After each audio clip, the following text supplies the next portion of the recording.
Robert Jordan's The Wheel of Time is famous for having characters that were well written and fully developed to such an extent that readers were able to build deep emotional connections with many of them.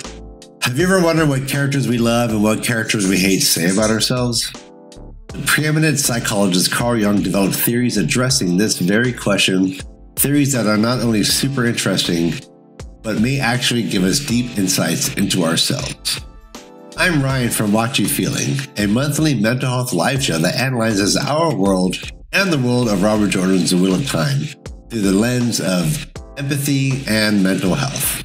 What we have for you is a quick primer video for this month's live stream, which will be about Carl Jung and the characters in The Wheel of Time. We'll be giving you a brief overview of some key Jungian theories, peppered with character examinations and examples. Please be sure to stick around to the end of the video to learn what questions we'll be answering this Sunday. This Sunday will be full of audience participation as we are eager to hear your thoughts about the subject as well. The sad truth is that man's real life consists of a complex of inexorable opposites, day and night, birth and death, happiness and misery, good and evil. We are not even sure that one will prevail against the other, that good will overcome evil, or joy defeat pain. Life is a battleground. It always has been and always will be. And if it were not so, existence would come to an end. Carl Gustav Jung, from Man and His Symbol. From the earliest days of philosophy and self-understanding, there's been this belief that parts of ourselves are unknown to us, but they influence our thoughts, feelings, and actions.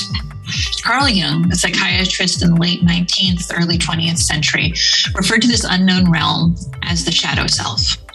His theory held that all people hold aspects of good and evil, dark and light within. However, we learn early on, both through messages we receive directly and messages held within the collective unconscious, that certain parts of ourselves are undesirable. Those parts are hidden from the ego or the conscious self within the shadow realm.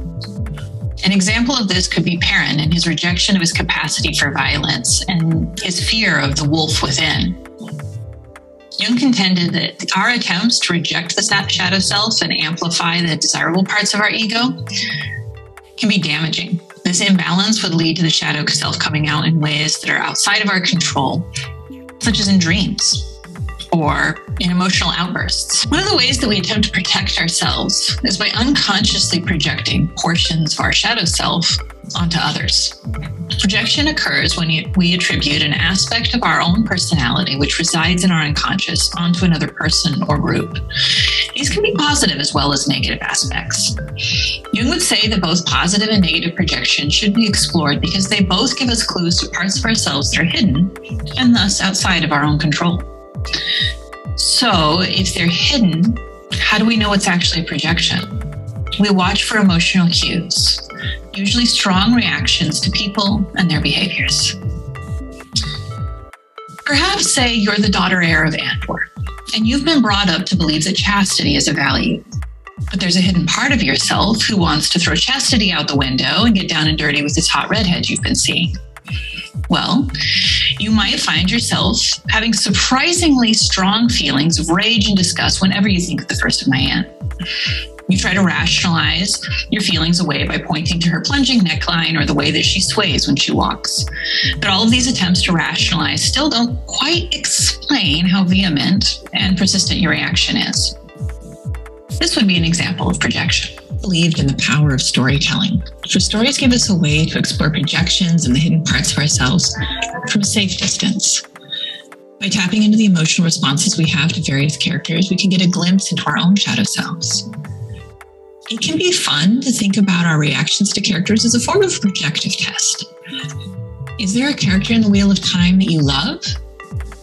Or maybe one that you hate? Has this changed over time as you've changed as a person?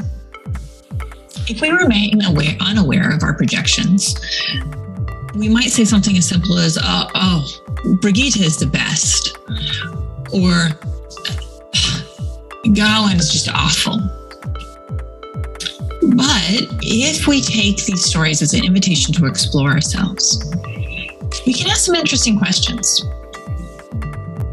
We can ask something like, what is it that I love about Brigitte? Does she get to move through the world in a way that I wish I could? Or maybe something like, okay, go and make some questionable choices, but what's with this emotional reaction that I have to him? Maybe he reminds me of myself at times when I've charged into a situation thinking that I knew right, when really I was going in making bad decisions based on too little knowledge. And I don't like thinking about that because I feel ashamed. I'm just throwing a few examples out here. We're going to explore a lot more in our live show on Sunday.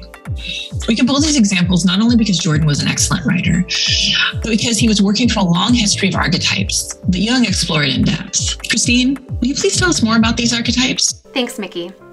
As you mentioned, Carl Jung was a psychiatrist and a contemporary of Sigmund Freud. Although they worked together during the earlier years of Jung's career, Carl Jung broke off from Freud and began to develop his own theories. Through his work with schizophrenic patients, he began to notice recurring themes in the expression of their delusions, and how these themes also tied into various mythological traditions. From this, he developed the 12 archetypes of human personality and the idea of a personal unconscious and a collective unconscious. We see the use of archetypes in psychology and also in other areas, such as tarot and personality tests. There are variations in the archetypes used, but in general, the following list is fairly common. The sage. The sage is someone who values knowledge and logic. In the Wheel of Time, consider Leni, who has always been that person who will ground you, whether you want it or not, right? She always has a quip or a little bit of advice for anyone who crosses her path and seems to be stumbling a little bit. The innocent. The innocent may be a people pleaser. They often tend to see the world through rose-colored glasses and can be described as the eternal optimist. The explorer. The explorer is just that, someone who is always open to discovering something new and constantly striving for the next great experience. The ruler. What we think of as a natural born leader, someone who is comfortable with power and knows how to wield it. The creator. The creator can be a daydreamer who spends a lot of time thinking about how to improve upon things in their own personal way. The caregiver. What we may think of as the mother figure. The caregiver will go to great lengths to protect those they care for. So in the Wheel of Time, this would be Nynaeve, for sure, and also Moiraine. The magician.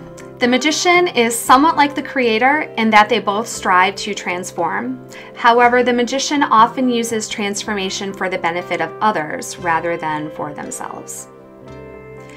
The hero. In a word, tenacious. Once the hero sets their mind on something that they find honorable, they will throw themselves into their fight, sometimes at the expense of the greater good. Galad would be a really good example of this. The rebel. The rebel likes to poke the bear, so to speak.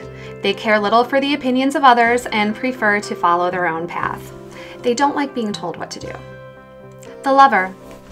The lover just wants to love and be loved. They adore affection and beauty in all forms. The jester. The jester doesn't take anything too seriously, including themselves. They enjoy entertaining others and enjoying themselves. The orphan. The orphan is their own little black cloud.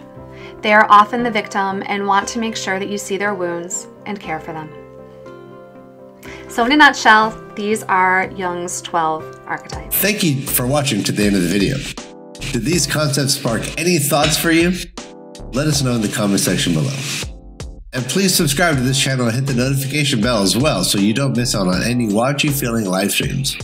In fact, in this Sunday's WoT You Feelings, we intend to walk viewers through some fun exercises, so come prepared. We plan to work together to identify which characters fit which Jungian archetypes. We'll be talking about characters and their opposites, as well as our most loved and most hated characters. Hope to see you then.